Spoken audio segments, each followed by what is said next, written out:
വിശുദ്ധ യോഹന്നാൻ എഴുതിയ സുവിശേഷം അധ്യായം 6 വാക്യങ്ങൾ 60 മുതൽ 69 വരെ. നിത്യജീവന്റെ വചസ്സുകൾ. ഇതു കേട്ട് ഈശോയുടെ ശിഷ്യരിൽ പലരും പറഞ്ഞു, ഈ വചനം കഠിനമാണ്, ഇത് ശ്രവിക്കാൻ ആർക്കു കഴിയും? തന്റെ ശിഷ്യന്മാർ പിറുപിറുക്കുന്നു എന്ന് മനസ്സിലാക്കി ഈശോ അവരോട് ചോദിച്ചു, ഇതു നിങ്ങൾക്ക് ഇടർച്ച വരുത്തുന്നുവോ? അങ്ങനെയെങ്കിൽ മനുഷ്യപുത്രൻ ആദ്യമായിരുന്നിടത്തേക്ക് ആരോഹണം ചെയ്യുന്നത് നിങ്ങൾ കണ്ടാലോ? ആത്മാവാണ് ജീവൻ നൽകുന്നത്, ശരീരം ഒന്നിനും ഉപകരിക്കുന്നില്ല. നിങ്ങളോട് ഞാൻ പറഞ്ഞ വാക്കുകൾ ആത്മാവും ജീവനുമാണ്. എന്നാൽ വിശ്വസിക്കാത്തവരായി നിങ്ങളിൽ ചിലരുണ്ട്. അവർ ആരെന്നും തന്നെ ഒറ്റിക്കൊടുക്കാനിരിക്കുന്നവൻ ആരെന്നും ആദ്യം മുതൽ അവൻ അറിഞ്ഞിരുന്നു.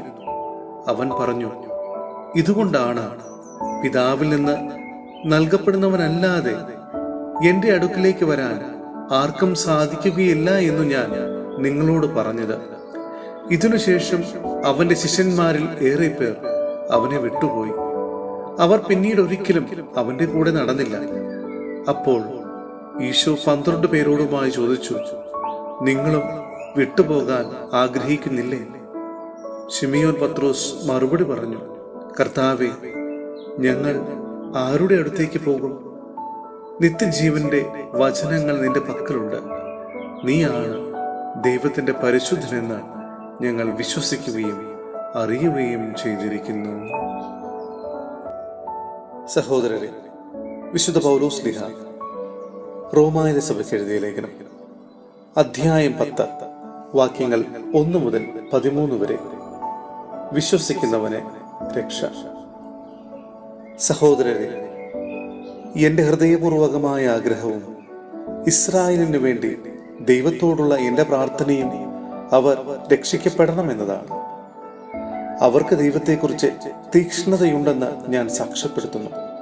ആ തീക്ഷ്ണത ശരിയായ അറിവിന്റെ അടിസ്ഥാനത്തിലല്ലെന്നേയുള്ളൂ.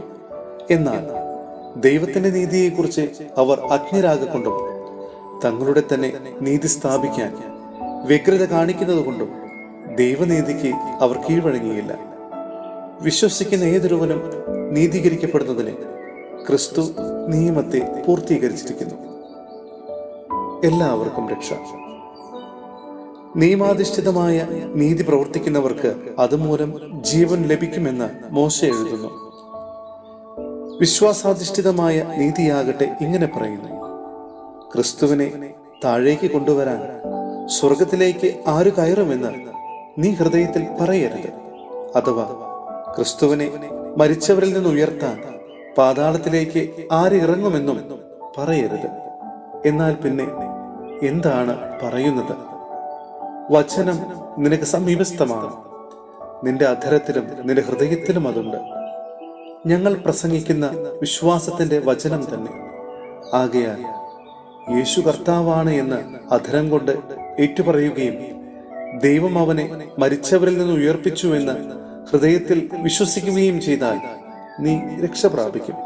എന്തുകൊണ്ടെന്നാൽ മനുഷ്യൻ ഹൃദയം കൊണ്ട് വിശ്വസിക്കുകയും തന്മൂലം നീതീകരിക്കപ്പെടുകയും ചെയ്യുന്നു. അവൻ അധരം കൊണ്ട് ഏറ്റുപറയുകയും തന്മൂലം രക്ഷ പ്രാപിക്കുകയും ചെയ്യുന്നു. അവനിൽ വിശ്വസിക്കുന്ന ഒരുവനും ലജ്ജിക്കേണ്ടി വരികയില്ല എന്നാണല്ലോ വിശുദ്ധ ഗ്രന്ഥം പറയുന്നത്. യഹൂദനും ഗ്രീക്കുകാരനും തമ്മിൽ വ്യത്യാസമില്ല. ഒരുവൻ തന്നെയാണ് എല്ലാവരുടെയും കർത്താവ്. തന്നെ വിളിച്ചപേക്ഷിക്കുന്ന എല്ലാവരുടെയും മേൽ അവിടുന്ന് തന്റെ സമ്പത്ത് വർഷിക്കുന്നു. എന്തെന്നാൽ കർത്താവിന്റെ നാമം വിളിച്ചപേക്ഷിക്കുന്ന എല്ലാവരും രക്ഷ പ്രാപിക്കും.